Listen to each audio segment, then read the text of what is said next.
bom? Salmo 126, versos do 1. Todos acharam? Acho que o texto já está ali também no telão. Vamos ler juntos? A palavra diz: quando o Senhor trouxe do cativeiro os que voltaram de Sião, estávamos como os que sonham. Então a nossa boca se encheu de riso e a nossa língua de cântico. Então se dizia entre os gentios: grandes coisas fez o Senhor a estes. Grandes coisas fez o Senhor por nós, pelas quais estamos alegres. Traze-nos outra vez, ó Senhor, do cativeiro, como as correntes das águas do sul.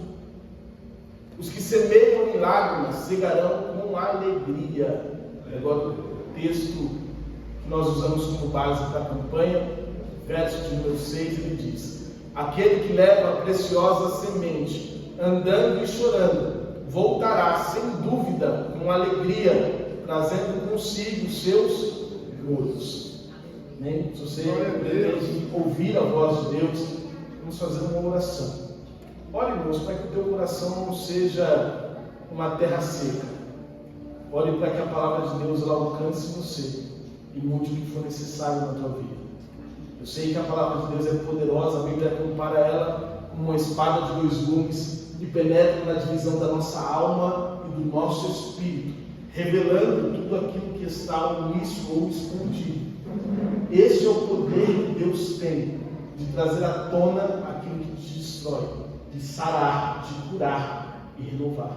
E essa é a palavra que Deus trará ao teu coração e ao meu coração esta noite. Tá? Feche os olhos, vamos orar. Pai, a tua palavra, Senhor, é verdade. A tua palavra tem poder de transformação. A tua palavra tem poder de cura, de restauração. E eu oro e suplico ao Senhor Jesus que a palavra não seja de sabedoria humana, mas seja, Senhor, de demonstração de poder do Senhor.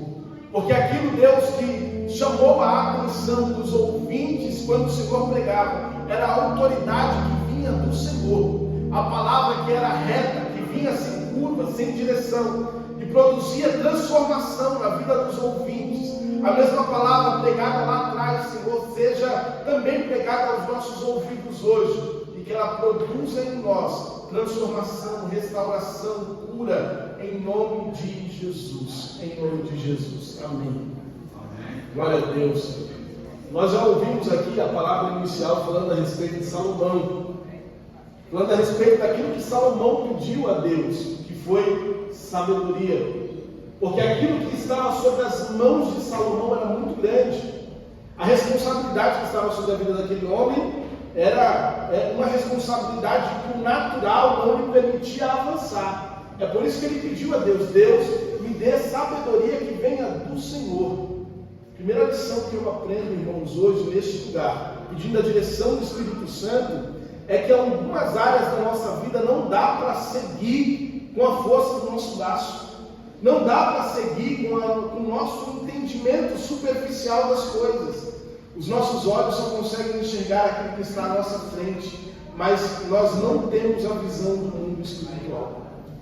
E aí é necessário nós pedirmos a Deus sabedoria, discernimento, aquilo que falta aos homens, que aqueles que estão em Deus têm em abundância. Aquilo que muitas vezes faz com que homens se destruam, que você tenha em abundância na sua vida, para saber lidar com todas as situações que aparecerem para ti. Em nome de Jesus, eu peço a Deus, nesse momento de ministração, que te dê sabedoria. Porque a sabedoria vai fazer toda a diferença nas situações que você vai precisar resolver daqui para frente. E os irmãos vão entender isso aqui no decorrer da ministração. Irmão Salomão pediu sabedoria a Deus, e ele construiu um templo lindo para Deus. Um templo que era visitado por todas as nações, pelos reis vizinhos, e trazia orgulho para o povo de Israel. Jerusalém, irmãos, era uma coisa linda, visivelmente atrativa aos olhos de todos, porque tamanha era a riqueza daquele templo, tamanho era o poder e a majestade que se via naquele lugar de adoração a Deus. Porque os homens não pouparam trabalho, não pouparam entrega de valores entregaram tudo que era de melhor para o Senhor. Então, dentro do templo, só tinha o que era de melhor. Saltava aos olhos a riqueza que aquele lugar era.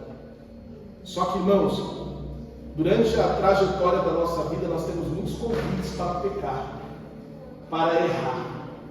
Podemos estar no lugar mais luxuoso, no lugar, irmãos, mais esplêndido, mais poderoso, mas mesmo assim seremos levados e tentados ao pecado. E aquela nação não foi diferente. Não adiantou estar lá com o templo adornado, lindo, bonito, para servir a Deus. Eles simplesmente foram raptados, eles foram iludidos, eles foram conduzidos a uma adoração que não era ao Deus vivo, mas a uma adoração a deuses estranhos. E eles começaram a adorar outros deuses, eles começaram a servir outras aparências de deuses, estátuas, e isso destruiu o povo de Israel. E o Senhor precisou corrigir o caminho daquele povo. E toda a correção de Deus, irmãos, ela é desafiadora, porque ela revela a profundidade do nosso pecado. E sabe o que aconteceu com o esplendor daquela casa? Sabe o que aconteceu com o esplendor daquele templo? Foi destruído.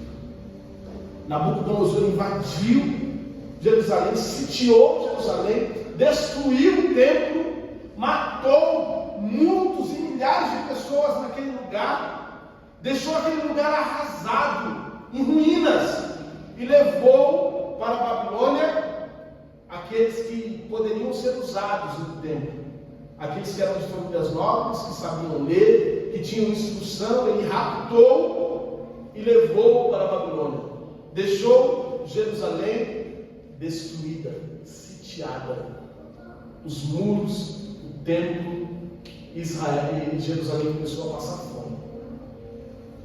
Israel, irmãos, começou daquela nação que era visitada por todas as vizinhanças, as nações vizinhas, começou a ser vista como uma cidade destruída. E tamanha era a destruição daquele lugar que os profetas diziam: quão felizes são aqueles que morreram durante o seu sítio, durante a sua perseguição, porque agora os seus vivos passam fome. E há alguns históricos e alguns livros de história que dizem que a fome era tão grande naquele lugar que os homens se alimentavam dos seus cadáveres. Você entende isso, irmãos? Uma nação poderosa, rica, cheia de resplendor, visitada por todos. Muitos olhavam para aquele lugar com um olhar de glória e viam a grandeza de Deus a partir da grandeza daquela construção. E depois viram aquele lugar em ruínas. O povo sitiado, raptado e cativo agora em Babilônia. E a palavra de Deus diz em um dos salmos que os filhos de Deus começaram a se entristecer de tamanha forma em Babilônia, que eles penduraram lá os seus instrumentos de adoração e ficavam aos pés daquelas árvores, lamentando, chorando. Pastor, por que você está contando toda essa história? Para que você entenda aquilo que Deus ele quer fazer nas nossas vidas. E também para que você entenda o risco das nossas escolhas. Foi dito hoje aqui, escolhas. Algumas escolhas têm poder de nos tirar do lugar da escravidão e nos colocar no lugar de exaltação. Outras escolhas têm poder de nos tirar do lugar da exaltação e nos levar para o lugar da escravidão. E a gente precisa entender isso, porque senão a nossa vida vai ser uma sequência de decisões erradas, tomadas de forma erradas e equivocadas. Então Deus pegou aquele povo e permitiu que ele ficasse cativo em Babilônia durante 70 anos, oprimidos, escravizados. E aí teve um momento em que tudo mudou. Teve um momento em que toda a situação foi revertida. pela bondade e a misericórdia de Deus. Mas a pergunta que fica, irmãos, qual é a nossa postura, ou qual será a nossa postura nos dias em que passarmos por muitas tribulações? Qual será a nossa posição? O que faremos nós quando formos desafiados? Quando formos provados? E quando passarmos por muitas dificuldades diante de Deus? Qual será a nossa posição? E aí, irmãos, eu quero parar um pouquinho essa mensagem e eu quero lembrar um pouquinho da história de Ruth. Ruth, irmãos, era a nora de Noemi. E Noemi, irmãos, era uma mulher de Deus. Saiu do meio do seu povo com seu marido para tentar uma vida boa em outro lugar. E lá conseguiu. Começou a ter uma vida poderosa, começou a prosperar, começou a viver o milagre de Deus na sua vida, mas ela não contava que durante a sua trajetória ela ia perder o seu marido e ela também ia perder os seus filhos. Ela ficaria apenas com as suas noras. O que eu quero trazer como lição da tua vida, irmãos? O dia ruim vai bater na porta de todo mundo. E aí, a diferença é o que você vai fazer nesse dia.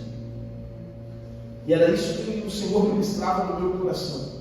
O que eu vou fazer quando o dia ruim bater na minha porta? Como será o meu comportamento? E esse dia bateu na porta de Noemi. E pouco tempo daquela glória que Noemi tinha, aquilo foi se perdendo. A riqueza foi sendo usada para pagar dívidas, ela já não conseguia manter a casa, ela começou a ficar preocupada, porque era ela mais duas noras, como que elas se manteriam naquela cidade que não era dela. E ela teve uma conversa sincera com as suas noras e falou: vem cá, eu não tenho mais nada para oferecer para vocês, o meu marido morreu, meus filhos também morreram. Vou pedir uma coisa para vocês: voltem cada um para a sua cidade, voltem para a família de vocês, construam novas famílias, vivam de uma forma diferente. Eu libero vocês das suas obrigações. Vá. Uma delas foi, mas a outra não. Irmãos, aquele que verdadeiramente conhece a Deus, aquele que verdadeiramente entende o projeto e o plano de Deus na sua vida, não importa o dia ruim, não importa a situação adversa, ele vai permanecer firme. E Ruth olhou para aquela mulher e disse: não, eu não vou voltar. O teu Deus é o meu Deus. Onde os teus pés pisarem, os meus pés também pisarão. Irmãos, o dia mau chegou, o dia ruim chegou. Aquela mulher poderia simplesmente mudar, virar as costas e voltar para sua casa. Mas não, ela conheceu a Deus. E ela entendeu a responsabilidade que estava sobre as suas mãos. O dia ruim, irmãos, tenta tirar de nós a visão da responsabilidade que está nas nossas mãos. Porque o dia ruim quer fazer com que a gente pare e fique lamentando, chorando embaixo de árvores. E sabe o que isso causa na nossa vida, irmãos? Longevidade, demora do tempo da provação. Tem muitas pessoas, às vezes, que vivem em provação porque estão lamentando, chorando, em vez de fazer alguma coisa. O lamento só vai te fazer ficar longo tempo em provação. Agora, acordar e falar: o teu Deus é o meu Deus, onde tu fores eu irei, o que comeres eu vou comer, onde fores eu... Irmãos, o poder transformador que isso tem na nossa vida faz com que a palavra de Deus ela produza em nós uma coisa chamada fé, esperança, algo que não vem das saídas naturais da vida, é algo que vem de Deus. É apenas estar disposto a trabalhar para Deus, independente da situação. Sabe qual foi o primeiro trabalho de Ruth, irmãos? voltaram para a terra. Sabe qual foi o primeiro trabalho de Ruth? Ela foi catar espigas que sobravam daqueles que colhiam. Ia lá, aquele que colhia, pegava seu cestinho, começava a colocar as espigas, mas algumas caíam no meio do caminho. E sabe o que Ruth fazia? Ela entendia a sua obrigação. Ela entendia que a partir dela o Noemi seria alimentada. Sabe o dia de provação que você se cala? Sabe o dia de provação que você recua? Sabe o dia de provação que você renuncia? Alguém está deixando de ser alimentado por sua causa. Alguém está deixando de ser alimentado por sua causa. Alguém está faminto porque você parou. Isso foi o que aconteceu com o povo de Deus em Babilônia. Eles ficaram 70 anos escravizados, chorando, lamentando. Tudo poderia ser diferente se eles entendessem a lição que o Senhor quis transmitir através da vida deles. Eles foram para a Babilônia cativo por causa de adoração a outros deuses. E o que Deus faz? Dá uma lição ao povo e começa a provar o povo na mesma queda que eles sofreram antes. O que aconteceu a Sadraque, Mesaque e Abednego, irmãos? Eles foram provados do quê? Na adoração a outros deuses. Se você não se prostrar, vão ser lançados lá na fornalha de fogo. Em alguns momentos a gente tem que aprender e entender que a nossa fé, que o nosso ministério, o nosso chamado não pode ser barrado por causa das nossas provações. E a gente precisa entender isso. Quando eles começaram a entender, e Deus usou Sadraque, Mesaque e Abednego para mostrar e demonstrar. Usou também a Daniel. Daniel, há um edito que além de um outro Deus você vai poder orar durante o espaço de 30 dias. Daniel obedeceu ou não, irmãos? Não. Por quê? Porque ele sabia que a oração dele poderia mudar toda a história daquele reino. E se ele tivesse aceitado e deixado de orar? Como Deus seria visto ali naquele lugar?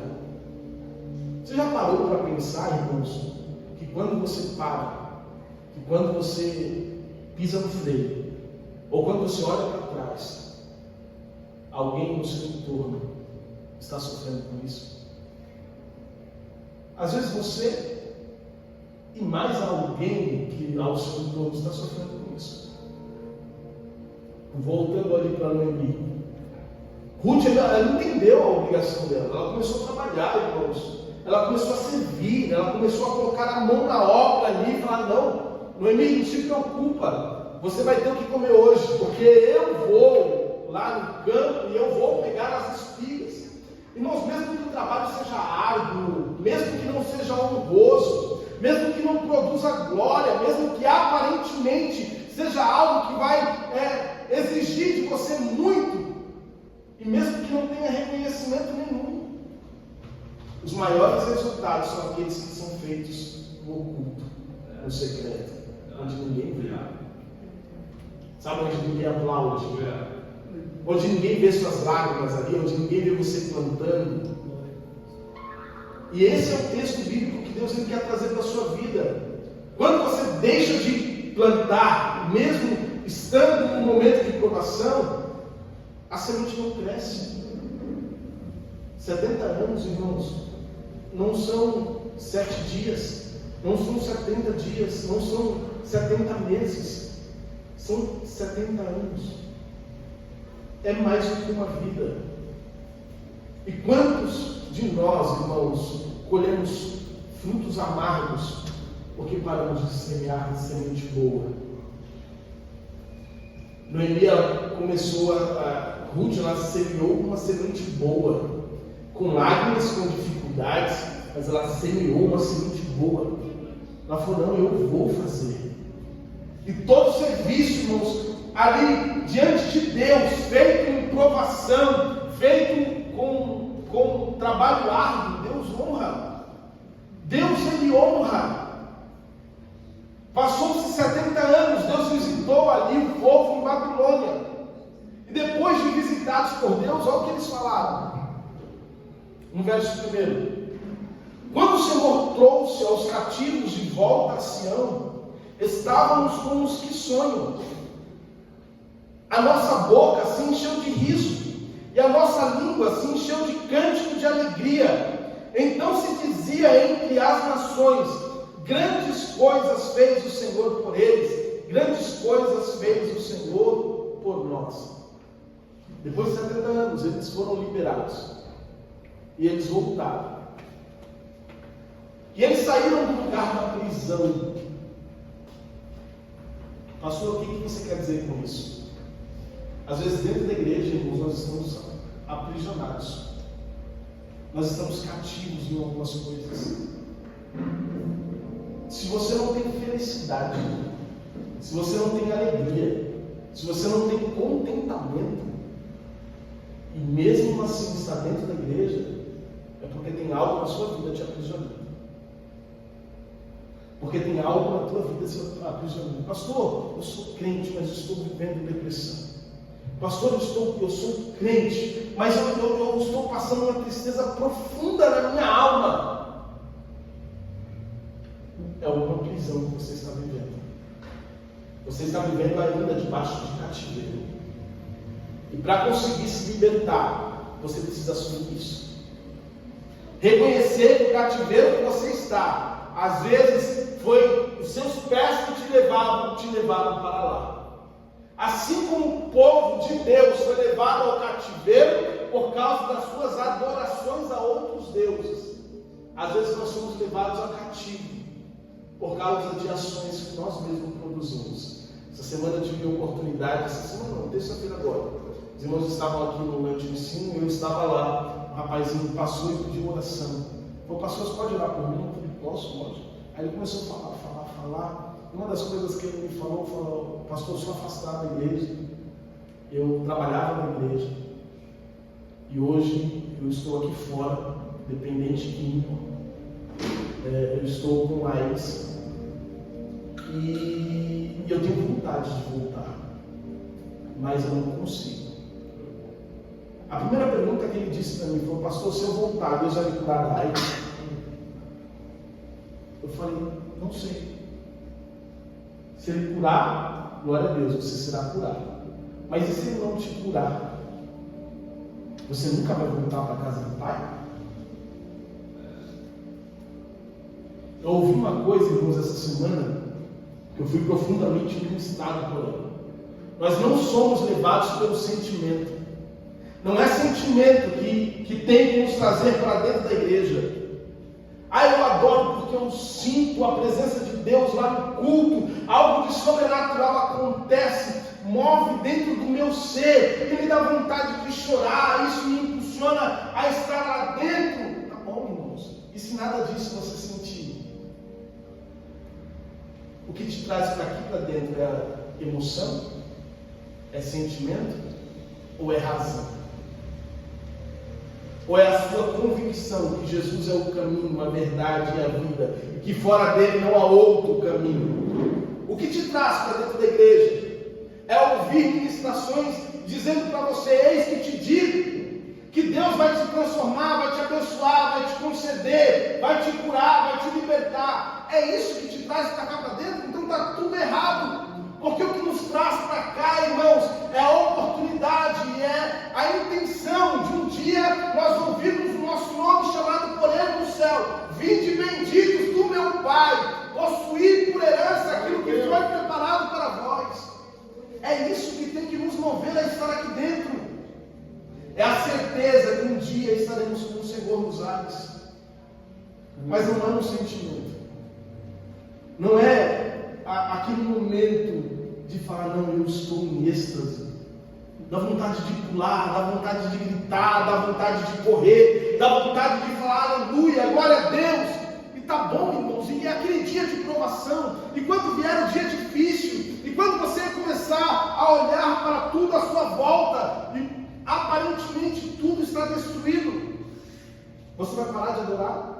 Você vai parar de glorificar? você vai parar de cultuar.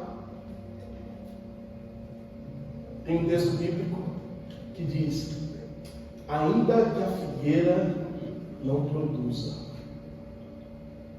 ainda que me falte tudo, todavia eu farei o que, irmãos? Me alegrarei no Senhor, exultarei ao Deus da minha salvação. Porque, irmãos, nosso riso se perde quando somos provados.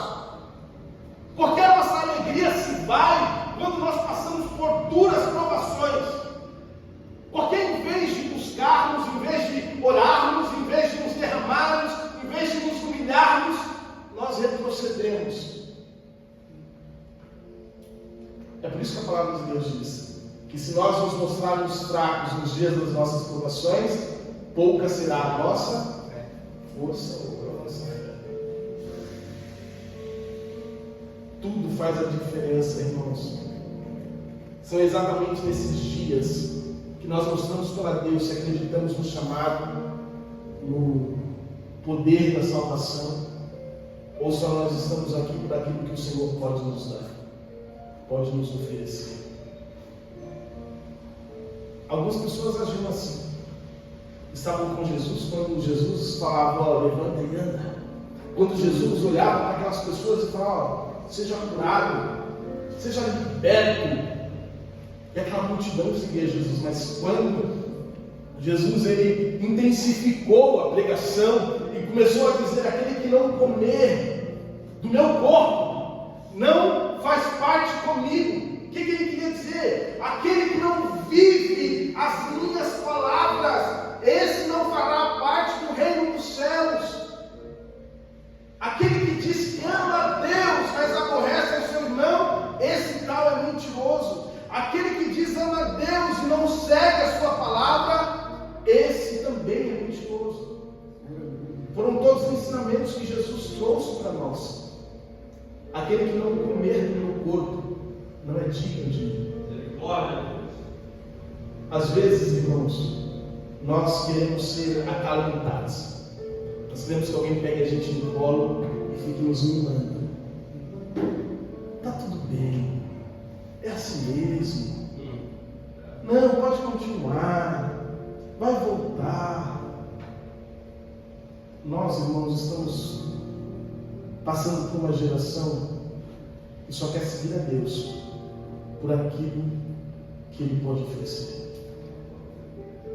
E aí o Senhor viu, depois que Ele falou isso ao povo, muitos da multidão se retirando, indo embora.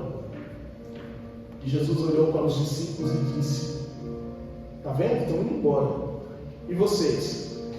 O que querem fazer? Já foi feita essa pergunta para você? Já foi feita essa pergunta para mim?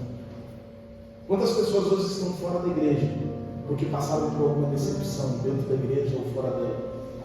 Quantas pessoas hoje estão fora da igreja porque passaram por alguma provação, não entenderam o processo e se afastaram de Deus?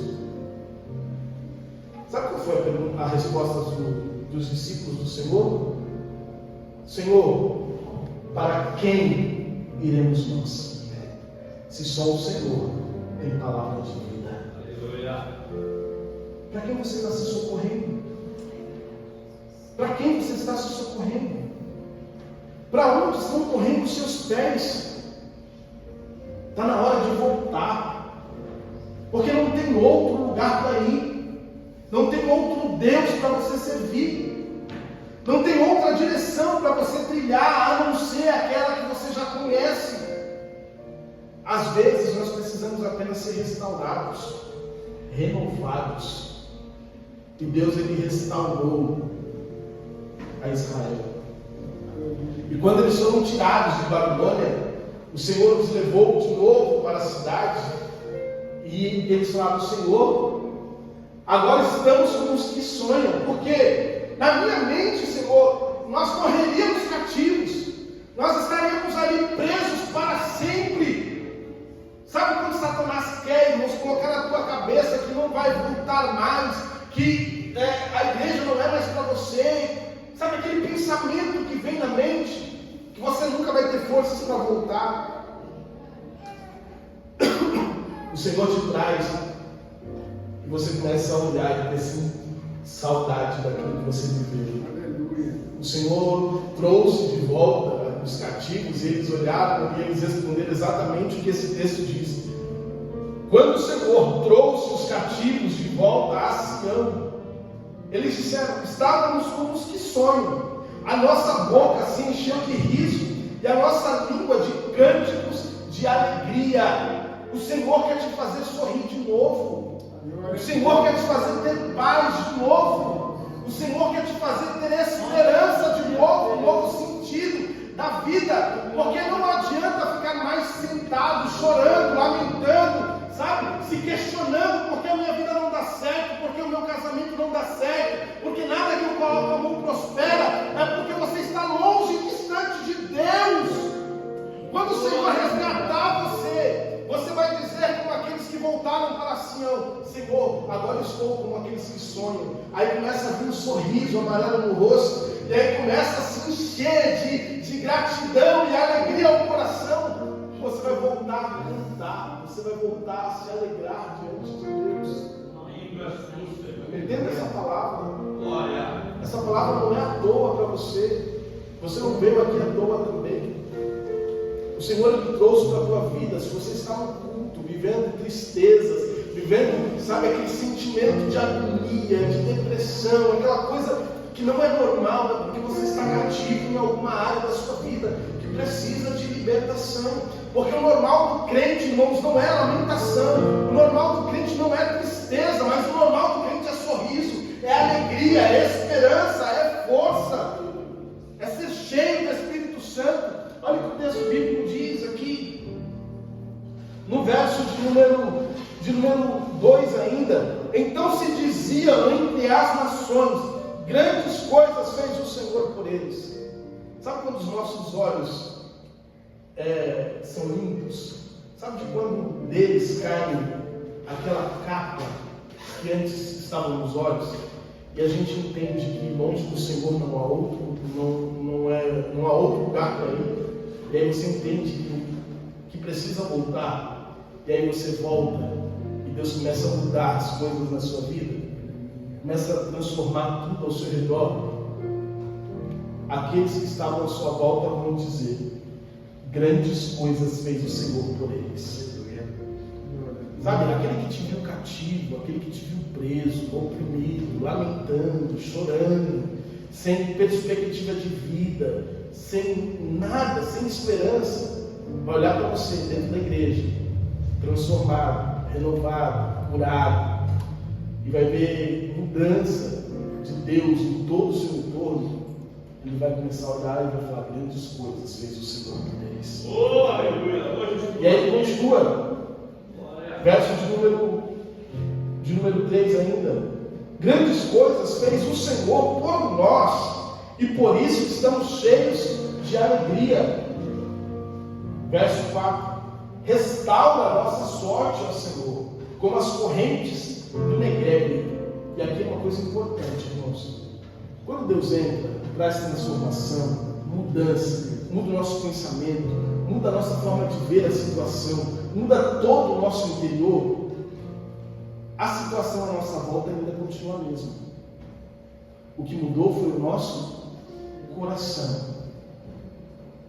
Só que quando o Senhor nos traz, os nossos olhos ainda estão contemplando o quê? Destruição. Os escombros daquilo que era glória lá atrás, mas estão todos destruídos.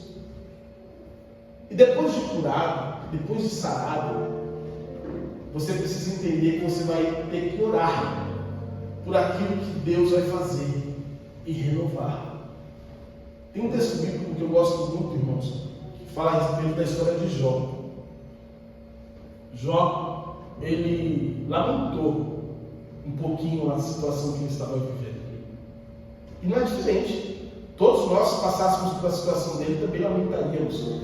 Perder bens, perder filhos, e ainda por cima ficar com uma enfermidade difícil de suportar. que a companhia era um cabo de telha para se coçar, tamanha era a agonia daquele homem? Todos nós, de alguma maneira, também lamentaríamos. Mas Deus, irmãos, Ele proporciona algumas coisas para produzir em nós cura. A Bíblia diz que Jó, ele foi curado das suas enfermidades quando ele orou pelos seus amigos. E aqui ele fala de perdão, de misericórdia. É uma outra área da nossa vida que precisa de cura. Porque muitas pessoas estão vivendo cativos, prisões, porque não conseguem liberar perdão.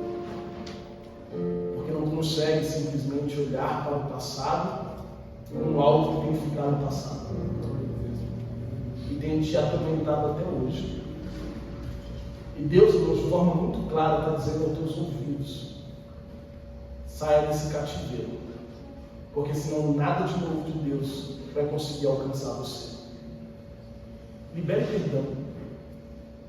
Entenda que a sorte de Jó só foi mudada quando ele orou pelos seus amigos, quando ele conseguiu perdoar. Porque dura coisa é para o homem, irmãos, quando ele é acusado por algo que ele não fez.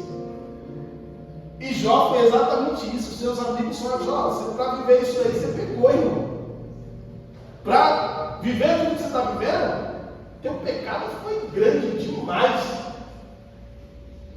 E Deus dando testemunho de Jó: observaste Jó, homem fiel, reto, sincero, temente a Deus. E os homens declararam: não, Jó, qual foi o pecado que tu cometeu? Foi grave para você estar vivendo tudo isso. Acusado falsamente. Até para isso, irmãos, Deus está pedindo para que você libere perdão. Talvez algo que você não fez e que estamos te acusando por isso. Ou até mesmo algo que você fez, que você já pagou e ainda assim volta para acusar você. Deus está pedindo para que você libere perdão. Para que você consiga seguir. Porque senão tudo é retido na tua vida. Ouça a voz de Deus, irmãos. Libere perdão e consiga sair do cativeiro, para que o sorriso volte para o teu rosto. E olha o que o texto bíblico diz, irmãos, eu já estou terminando. Restaura a nossa sorte, ó Senhor, como as correntes do Negueb. Olhar, ver tudo destruído e pedir: Deus, restaura a nossa sorte. Sabe, não é olhar com o sentimento de Deus, está tudo destruído. O Senhor nos trouxe para um lugar onde não tem vida mais. O Senhor nos trouxe para um lugar que a glória é passada, mas está tudo no chão. O que a gente vai fazer? Deus, meu casamento está destruído, Senhor, mas eu vou voltar para a tua presença. E eu quero que o Senhor restaure todas as coisas. A gente olha para o vale de ossos secos com uma pergunta de Deus para a nossa vida: poderão viver de novo esses ossos? Algumas situações da nossa vida a gente já olha como se fosse um fim, como já tivesse sido decretada a falência. E aí Deus vem hoje numa pregação e fala: ei, poderão viver de novo esses ossos? E a resposta de quem, irmãos? Do profeta: Senhor, tu sabes. Só que a resposta não é Senhor, tu sabes, que Deus quer receber. A resposta que Deus quer receber não é Senhor, tu sabes. Não, Deus ele quer que você entenda que você precisa batalhar para que o teu milagre aconteça. Senhor, tu sabes, Senhor, tu sabes. Não, irmãos. Poderão viver esses ossos? Libera a palavra aí, Senhor. Libera a palavra aí, Senhor. Eu acredito nisso. Tem coisas que você parou de orar porque você deixou de acreditar, irmãos. Tem coisa que já nem mais chega na tua oração porque você não lembra e você já desistiu. E Deus hoje quer restaurar. A pregação não foi que Deus vai trazer de novo o sorriso para o nosso rosto e a alegria para dentro da nossa alma. Então volte a orar para aquilo que você desistiu de orar, porque você desistiu de crer que Deus pode mudar. Poderão viver desses ossos? corpos sábios. Então profetiza. Começa a fazer algo diferente. Começa a colocar as mãos num lugar diferente. Com fé. Olha o que a palavra de Deus ainda continua dizendo no versículo 6. Versículo 5: os que semeiam com lágrimas colherão com cânticos de alegria. O que é isso? Vai ser difícil restaurar? Vai. Está só as pedras no caminho. Vai ser difícil restaurar a glória de antes? Vai ser difícil. Vai ser dolorido? Vai ser dolorido. Vai ser cansativo? Vai ser cansativo. Vai ser com lágrima no rosto? Vai ser com lágrima no rosto. Mas continue plantando, continue trabalhando, continue ali atrás daqueles que pegam espigas, porque, irmãos, aqueles que trabalham para Deus, aqueles que não desistem, Deus vai lá e muda a sorte. Glória a Deus. Deus vai lá e muda a nossa realidade quando nós não desistimos. E olha o versículo 6 para terminar. Aquele que leva preciosa semente, andando e chorando, voltará com cânticos de alegria, trazendo consigo seus feixes. Você conseguiu entender a palavra, irmãos? Glória a Deus. A palavra de Deus ela é muito clara aos nossos ouvidos. Todo o nosso caminho errado, o Senhor vai corrigir. Quando nós dermos ouvidos à correção do Senhor, o Senhor nos restaura, nos renova. Ele restitui algumas coisas que nós perdemos. Mas quando nós não ouvimos a voz de Deus, nós nos perdemos no caminho. Aí a palavra de Deus diz que algumas pessoas não voltarão para a luz, porque não vão querer que as suas obras más sejam reveladas. Então, um conselho diante de Deus: revele os seus pecados ao Senhor. Revele quem você de fato é ao Senhor. Todos os seus erros. Nós servimos um Deus misericordioso, bondoso e perdoador. Ele perdoa as nossas falhas, as nossas fraquezas. Ele perdoou o povo de Israel, a nação de Israel, e eles voltaram, reconstruíram e entenderam aquilo que Deus tinha colocado nas mãos deles. Eu espero que você tenha entendido a palavra hoje. Espero que você volte a orar para aquilo que você já tinha como morto, como aquilo que não poderia mais viver. Corrija alguns caminhos, muda em nome de Jesus.